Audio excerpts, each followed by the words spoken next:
because even the Panthers would have to have money to get the different things they had, whether that was things that the government didn't want them to have, like guns, or whether that was getting the food for the breakfast programs. They would, I imagine, have to have, some of that was donated, but not all of it was donated, so they would have to actually probably go to the grocery stores or some of the community grocery stores and buy these items before they took them out to the neighborhoods to feed these masses of folks that were not having the adequate nutrition in their neighborhoods.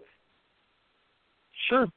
It all costs money, and so just we have to get clear about that and not be naive about that, because that's, and, we just got to get clear about that. Yeah, and I think a lot of times when we even study our own history, we don't understand all the details that went into the history. So I know people sometimes will idolize the Panthers without understanding what the Panther movement was all about. I remember the whole time the folks would have Malcolm X shirts. They might even have Panther shirts, and even some of the Latin folks, and even some of our own brothers would have Che Guevara shirts, but have no clue whatsoever who some of the leaders were behind these organizations or who some of the people were. Sure. There was a variety of folks involved. In addition to your dad, there were some folks that had different kinds of egos and different kinds of things that were going on that were part of the movement, some that are still around.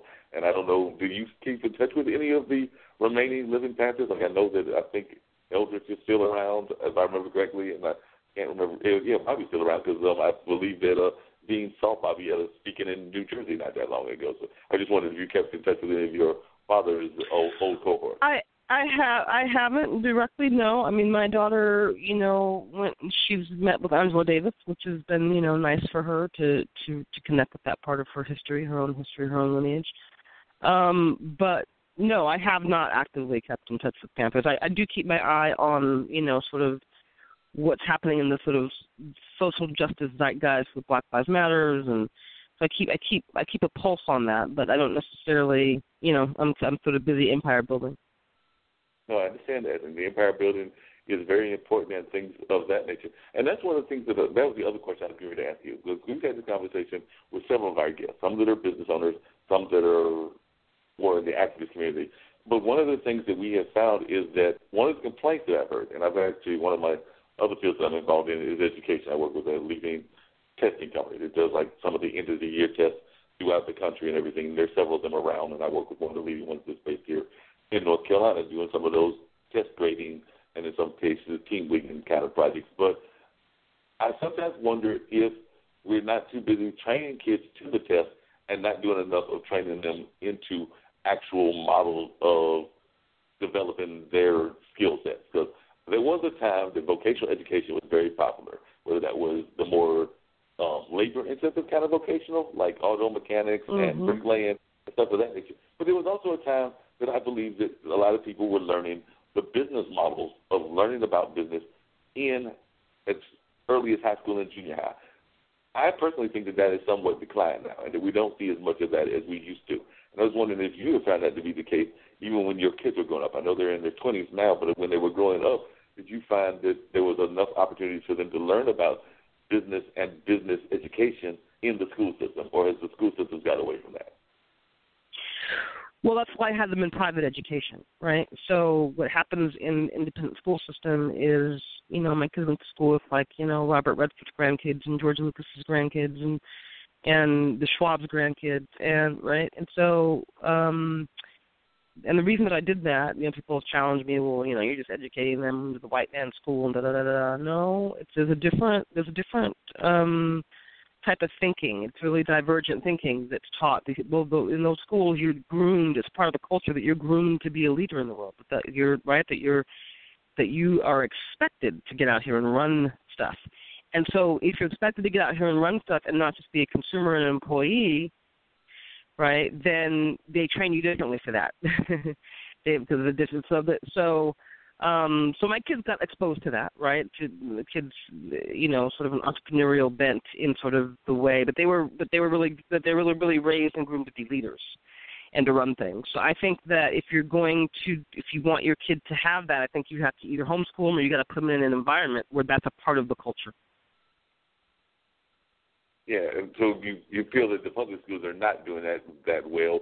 What about, and so you're thinking private schools and maybe even charter schools would be the ones to go that are doing more of that kind of model where they're actually educating them on business education and learning some of these different things, and even about world politics, because sometimes I'm amazed at how little our kids understand about what is going on around the world just in terms of the political landscape of the world. I mean, I would dare to say that if you ask the average kid, or for that matter, the average adult, if you named 50 countries and asked them the capital of it, and definitely if you asked them even their government system, the majority would not be able to get maybe but 3 or 4 right, if that.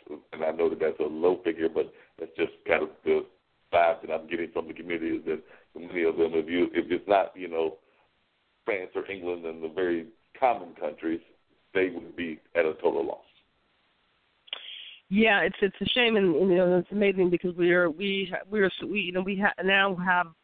can have the access to the entire world and information about anything in it at our fingertips. We can literally carry it around in our pocket, right? Like think about what an innovation that is. But I don't know that that's necessarily how our kids are using it, right? They're using, let's dominate the world because we have access to any kind of information that we want about the world just in our back pocket.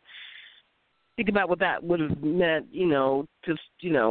that wasn't even possible 20 years ago or 30 years ago, right? So it's an incredible innovation. We just kind of have to catch up to using it in that way, right? Because we have to understand that this is a global competitive marketplace, right? Like we're competing with China and the Chinese, and if we don't pick up and do that, then again we're sitting ducks, and we don't get to choose our fate, because if we don't create our own economy, then we don't get to create our political economy, right? And we don't get to have our political agenda met unless in the absence of creating an economic and system for ourselves and our own financial sovereignty.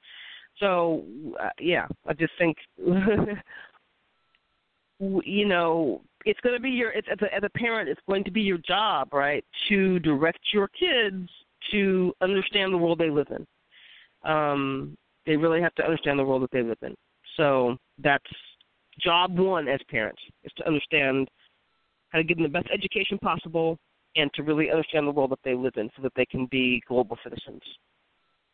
Yeah, and I think that's a job even for just adults in our generation, period, because I don't have any kids at all, but I do have 2 nephews, and I have a bunch of folks that have friends that have had kids that, I consider those kids to be almost like people that I at least keep an eye on and try to see what they're doing and try to support them in different ways that I can. It may not be financially. It might just be if they're an artist going to their shows, or different ways that I can find to support them. But I do find that we have to find ways, even if you're not a parent, to be part of that global village that people have talked about forever. I know that Clinton talked about it and others talked about it as well, but I think that it's a responsibility for people that are of a certain generation, whether they have kids of their own or not. Absolutely. And I think we've got to become a little more attuned to being the village again, right? Like so many parents are out here really struggling to do it either on their own or in whatever configuration they're in. And it takes so much to raise a child, and so it does take the village. And so I think, there used to be a time when people looked out for each other and looked out for the community and looked out for the kids in the community. And I think we need to, we have to vet people more in this day and age, because there's just so much weirdness and madness out here. We have to vet people much more closely, because there are predators out here. But I think if you have a tight-knit village, then it catches the predator, right? It can see, it has ears and eyes. And so I just think that, we've got to get more clear about the village. Yeah, we definitely have to be more clear about the village. It's interesting that the only time the village seems to come out is when there is a disaster of some sort. Like we saw the village come out many years ago when 9/11 happened.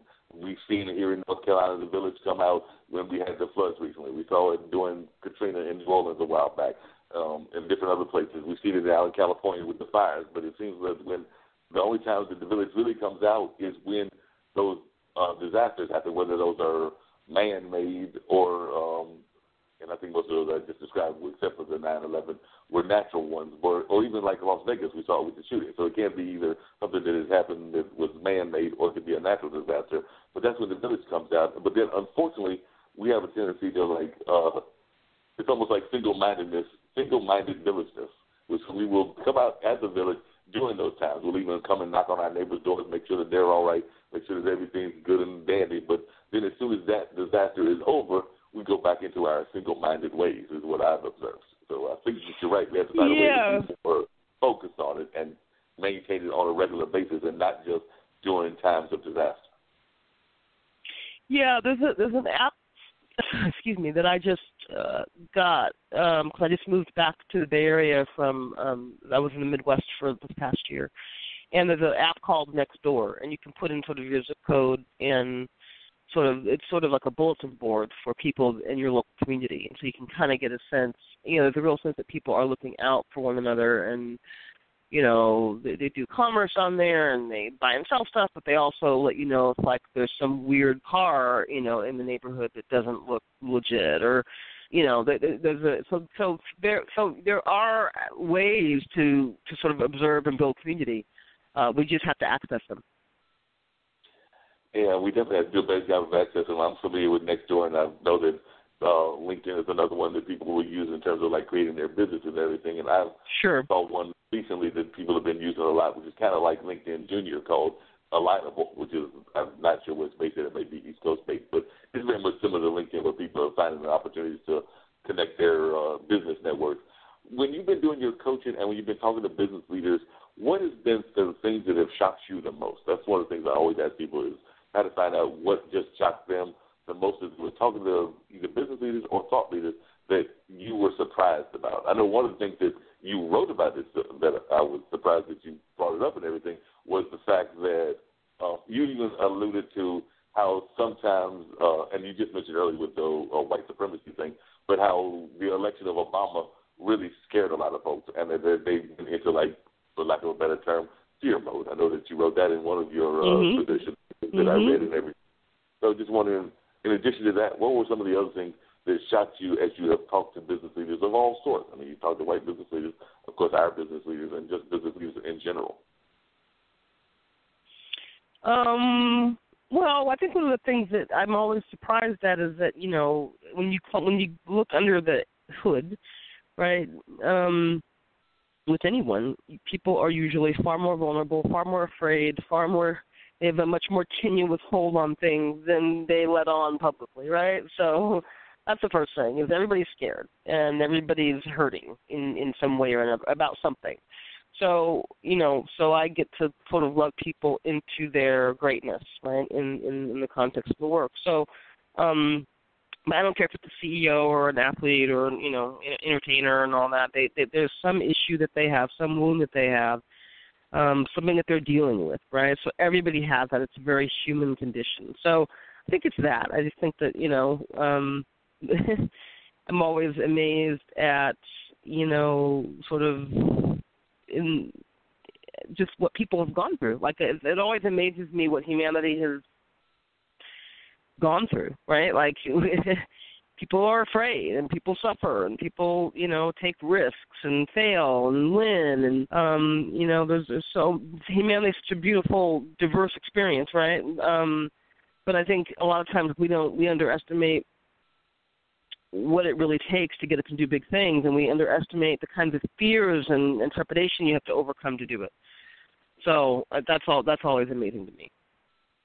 Yeah, because I'm always amazed personally about the amount of baggage that people carry with them. I know sometimes it comes up in relationships, but sometimes it also just comes up in their fears and the ways that they create business, because it seems to me that a lot of times, just like they say within relationship coaching, I imagine it's the same within business coaching, that a lot of times, whether it's what we have with our corporate worlds or whatever, that a lot of times there's baggage that that we don't know how to let go of, and it weighs us down. Because I can think of a couple of incidents.